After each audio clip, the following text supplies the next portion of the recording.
Baik, Assalamualaikum warahmatullahi wabarakatuh. Perkenalkan, saya Miss Narti, BP 1801051031 dari kelas 3 BTC. Hari ini akan melanjutkan praktek kedua dari praktikum OTDR, di mana analisis pengaruh tekukan microbending dengan faktor variasi jari-jari terhadap rugi-rugi pelemahan intensitas cahaya kabel fiber optik single mode jenis DAC 12 core. Nah, untuk pada praktek kali ini, ketika sebelumnya melakukan praktek dengan menggunakan aplikasi Fiberizer, sehingga bisa dilakukan percobaan berdasarkan nilai atau data yang diberikan. Adanya analisis pengaruh tekukan microbending dengan faktor variasi jari-jari terhadap rugi-rugi pelemahan intensitas cahaya kabel fiber optik single mode jenis DAC 12 core. Nah, pada perhitungan yang didapat, nilai loss pada jari-jari adalah 1310. Nilai ini tentunya lebih kecil daripada loss yang ada pada jari-jari, yakni 1490. Seperti yang terlihat pada tabel 1 sampai 5 yang sebelumnya sudah kita praktekkan. Bahwasanya baik yang dipakai bending maupun yang tidak memakai bending, ini membuktikan bahwa semakin besar jari-jarinya, maka akan semakin besar pula jenis nilai loss yang diterimanya. Panjangnya gelombang ini sebagai sumber yang akan menentukan pemanduan gelombang cahaya pada fiber. Berdasarkan hasil perhitungan, menunjukkan bahwa panjang gelombang 1310 nanometer memiliki nilai selisih daya yang keluarannya lebih besar dibandingkan pada panjang gelombang 1550 nanometer. Hal ini berarti pada panjang gelombang 1310 nanometer, nilai rugi daya atau loss yang terdeteksi nilainya lebih besar daripada panjang gelombang, yakni 1550 nanometer.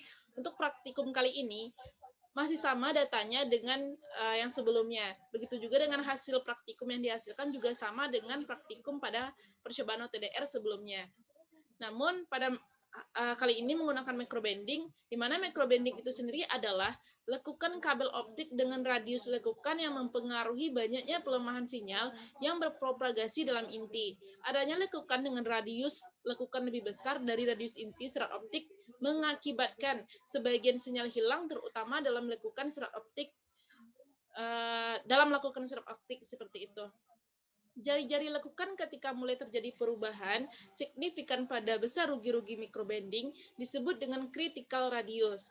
Nah, apabila serat optik melengkung, maka bagian dalam serat optik termampatkan dan bagian luar menjadi tertarik lebih panjang sehingga kepadatan material berubah. Hal tersebut mengakibatkan berubahnya indeks bias dan akan mengakibatkan perubahan lintasan penjalaran suatu sinyal. Sudut pemantulan total akan berubah ketika serat optik dilekukan, akan terjadi rugi-rugi di mana sudut datang sinar lebih kecil daripada sudut kritis, sehingga sinar tidak dipantulkan sempurna, tapi dibiaskan. Berdasarkan teori di atas, microbending ini akan membuat loss semakin besar. Namun, berdasarkan perhitungan yang telah didapatkan, hal ini berbanding terbalik, di mana hasil perhitungan loss pada yang tanpa microbending akan menjadi lebih besar daripada yang menggunakan microbending. Dan tabel 4 microbending yang sama-sama menggunakan panjang gelombang 1550 nanometer, loss pada tabel 2 lebih besar dibandingkan loss pada tabel 5, baik yang 1300 maupun yang 1490. Nah, untuk hasil ini dapat kita lihat pada video saya sebelumnya, di mana pada percobaan praktikum OTDR, penggunaan OTDR. Nah, untuk nilai loss yang lebih didapatkan pada perhitungan ini tentunya akan berbeda dengan yang ada pada grafik hasil Fiberizer. Pada grafik kemarin terlihat bahwa grafik yang mengalami microbending menghasilkan loss yang sangat besar daripada grafik yang tanpa microbending. Seperti loss grafik yang tanpa microbending lebih kecil daripada loss yang ada pada grafik yang di microbending. Hal ini sesuai dengan teori yang ada pada microbending bisa menyebabkan loss akan menjadi semakin bertambah. Nah, hal inilah yang akan menjadi perbedaan antara percobaan sebelumnya dengan percobaan kedua ini. Demikian yang dapat saya jelaskan, semoga bermanfaat. Terima kasih. Assalamualaikum warahmatullahi wabarakatuh.